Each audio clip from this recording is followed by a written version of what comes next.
O conflito de leis no espaço é o problema que surge quando uma relação jurídica envolve mais de um ordenamento jurídico nacional ao mesmo tempo.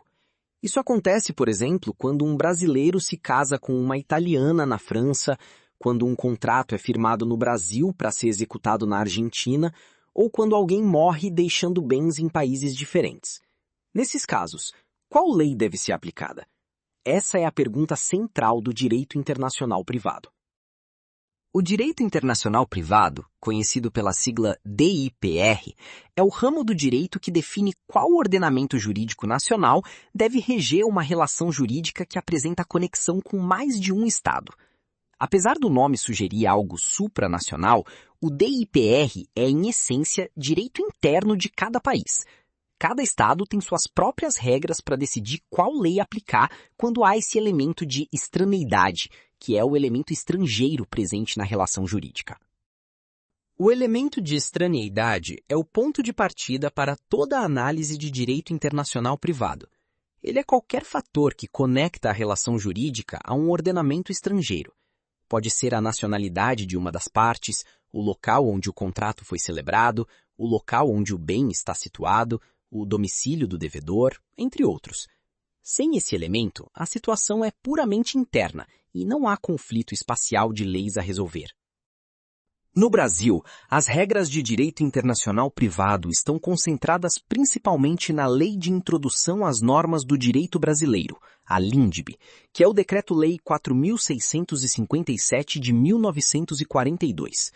Os artigos 7º ao 19 da LINDB regulam as situações de conflito de leis no espaço, estabelecendo os chamados elementos de conexão, que são os critérios utilizados para determinar qual lei nacional deve ser aplicada a cada tipo de relação jurídica. O elemento de conexão é um mecanismo técnico central do direito internacional privado. Ele funciona como uma ponte entre a relação jurídica concreta e o ordenamento jurídico que deve regê-la. Cada categoria de relação jurídica tem seu elemento de conexão próprio. Para relações de família, usa-se o domicílio. Para contratos, pode-se usar o local da celebração ou da execução. Para bens imóveis, usa-se o local onde estão situados. O elemento de conexão indica qual sistema jurídico nacional tem o vínculo mais relevante com aquela situação específica. O artigo 7º da LINDB estabelece que a lei do país em que domiciliada a pessoa determina as regras sobre o começo e o fim da personalidade, o nome, a capacidade e os direitos de família. Isso significa que, se um estrangeiro domiciliado no Brasil praticar um ato jurídico aqui, sua capacidade será avaliada pela lei brasileira, não pela lei de sua nacionalidade. O Brasil adota o critério do domicílio e não o da nacionalidade para reger o estatuto pessoal. Isso é relevante porque diferentes países adotam diferentes elementos de conexão para o mesmo tipo de questão. Países como França, Itália e Portugal adotam historicamente o critério da nacionalidade para o estatuto pessoal. O Brasil e a Argentina, por exemplo, adotam o critério do domicílio. Quando dois países têm elementos de conexão diferentes para a mesma matéria, podem surgir situações de conflito positivo, em que duas leis querem ser aplicadas ao mesmo tempo, ou conflito negativo, em que nenhuma delas se considera aplicável. O conflito positivo ocorre quando dois ordenamentos jurídicos nacionais, cada um segundo suas próprias regras de direito internacional privado, entendem que sua lei deve reger determinada relação. Por exemplo, se o país A adota a nacionalidade como critério e o país B adota o domicílio, e uma pessoa é nacional de A, mas domiciliada em B, ambos os países podem entender que sua lei se aplica. O conflito negativo é o oposto. Nenhum país se considera competente para reger aquela relação. Para resolver esses conflitos entre sistemas de direito internacional privado, surgiu a técnica do reenvio. O reenvio ocorre quando a norma de conflito do foro remete à aplicação ao direito estrangeiro, mas o direito estrangeiro, por sua vez, remete de volta ao direito do foro ou a um terceiro país.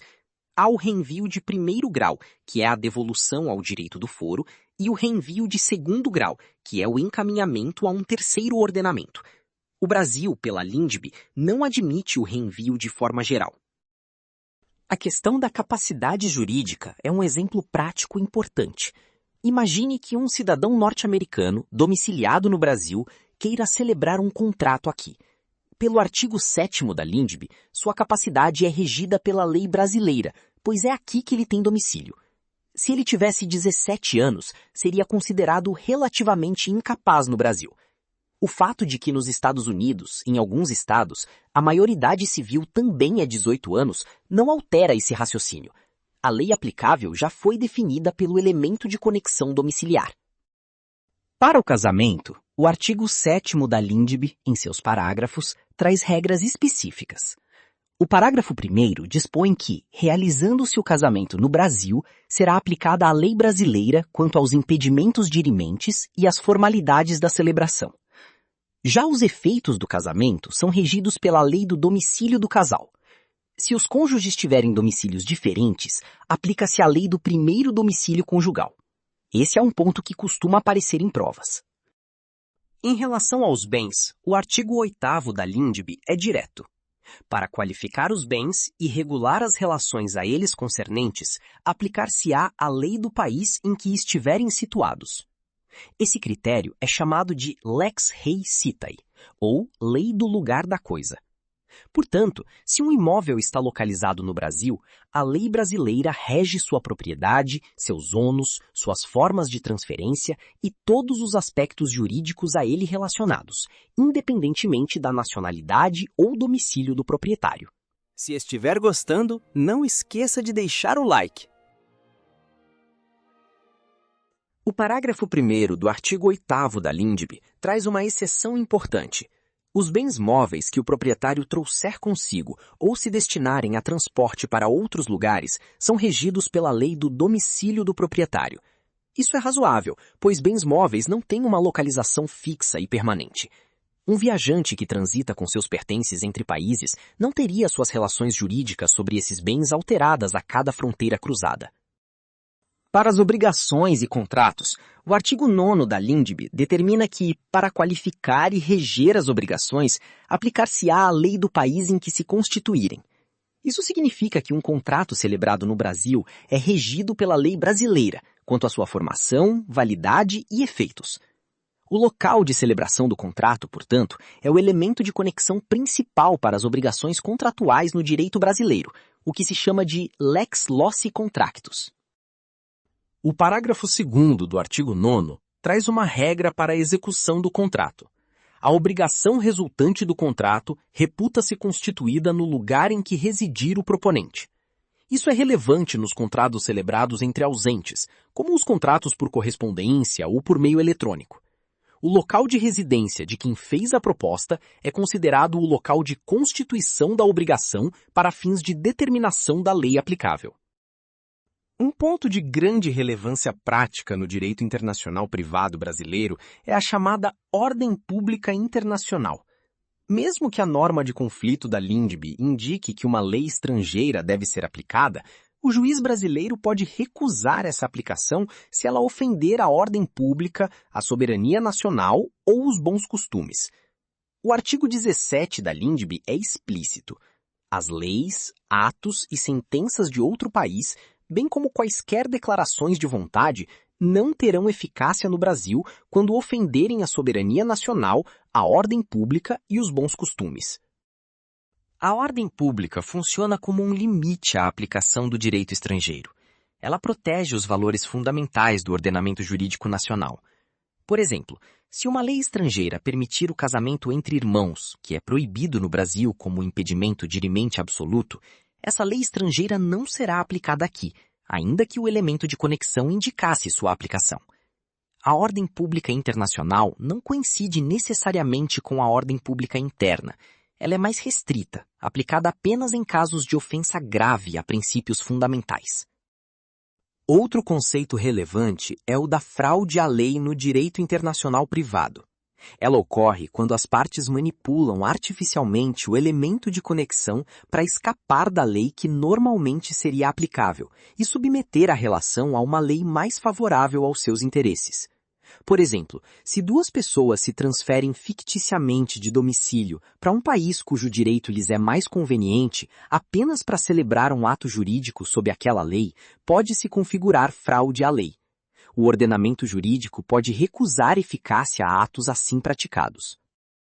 Em matéria de sucessões, o artigo 10 da LINDB determina que a sucessão por morte ou por ausência obedece à lei do país em que domiciliado o defunto ou o desaparecido. Portanto, se um brasileiro domiciliado no Brasil falecer deixando bens no exterior, a lei brasileira regula a sucessão como um todo. Porém, a Constituição Federal de 1988, no artigo 5º, inciso 31, trouxe uma exceção. A lei mais favorável ao cônjuge ou aos filhos brasileiros é aplicada quando a lei estrangeira da situação do bem for mais benéfica a eles. Esse dispositivo constitucional representa uma exceção importante ao critério domiciliar da LINDB para as sucessões. Ele demonstra que o próprio sistema constitucional brasileiro admite a aplicação de lei estrangeira em matéria de sucessão quando isso proteger melhor os interesses de cônjuge ou filhos brasileiros. É um caso em que o elemento de conexão cede diante de uma política protetiva expressa na Constituição, o que revela a complexidade do direito internacional privado em nível interno. A homologação de sentença estrangeira é outro tema central do direito internacional privado. Uma decisão judicial proferida em outro país não tem eficácia automática no Brasil. Para ser executada aqui, ela precisa ser homologada pelo Superior Tribunal de Justiça, conforme o artigo 105, inciso 1, a linha I, da Constituição Federal. O STJ verifica se a sentença estrangeira atende a requisitos formais e se não ofende a soberania nacional, a ordem pública e os bons costumes, sem entrar no mérito da decisão estrangeira. O processo de homologação de sentença estrangeira está regulado no Código de Processo Civil de 2015, nos artigos 960 a 965, e na Resolução 9 do STJ. Para ser homologada, a sentença estrangeira deve ter sido proferida por autoridade competente, ter transitado em julgado, estar autenticada pelo cônsul brasileiro e acompanhada de tradução por tradutor juramentado, além de não ofender os limites já mencionados da ordem pública, soberania e bons costumes. Cumpridos esses requisitos, o STJ a homologa e ela passa a ter eficácia no Brasil. Há uma distinção relevante entre a competência exclusiva e a competência concorrente da Justiça brasileira. O artigo 23 do CPC elenca as hipóteses de competência exclusiva: ações relativas a imóveis situados no Brasil, inventário e partilha de bens situados no Brasil e ações de divórcio, separação ou anulação de casamento quando um dos cônjuges for brasileiro e aqui tiver domicílio. Nessas situações, apenas o juiz brasileiro pode decidir. Já nos casos de competência concorrente, previstos no artigo 21, o juiz brasileiro também pode atuar, mas a competência não é exclusiva dele. A competência exclusiva tem uma consequência direta para o direito internacional privado. Se uma sentença estrangeira versar sobre matéria de competência exclusiva do judiciário brasileiro, ela não poderá ser homologada pelo STJ, pois isso equivaleria a reconhecer eficácia a uma decisão proferida por autoridade incompetente sob a ótica brasileira. Por isso, conhecer as regras de competência internacional é indispensável para quem trabalha com direito internacional privado na prática. Por fim, é importante compreender que o direito internacional privado não se restringe à LINDB. Tratados e convenções internacionais dos quais o Brasil é parte também integram o sistema brasileiro de direito internacional privado. A Convenção Interamericana sobre Normas Gerais de Direito Internacional Privado, aprovada em Montevidéu em 1979 e promulgada no Brasil pelo Decreto 1979 de 1996, é um exemplo. Além disso, tratados bilaterais e multilaterais sobre cooperação jurídica internacional, reconhecimento de sentenças e extradição compõem o quadro normativo completo dessa matéria, que é muito mais vasta do que o estudo inicial da LINDB pode sugerir. Obrigado por assistir. Se gostou do conteúdo, deixa um like. Se não for inscrito, inscreva-se.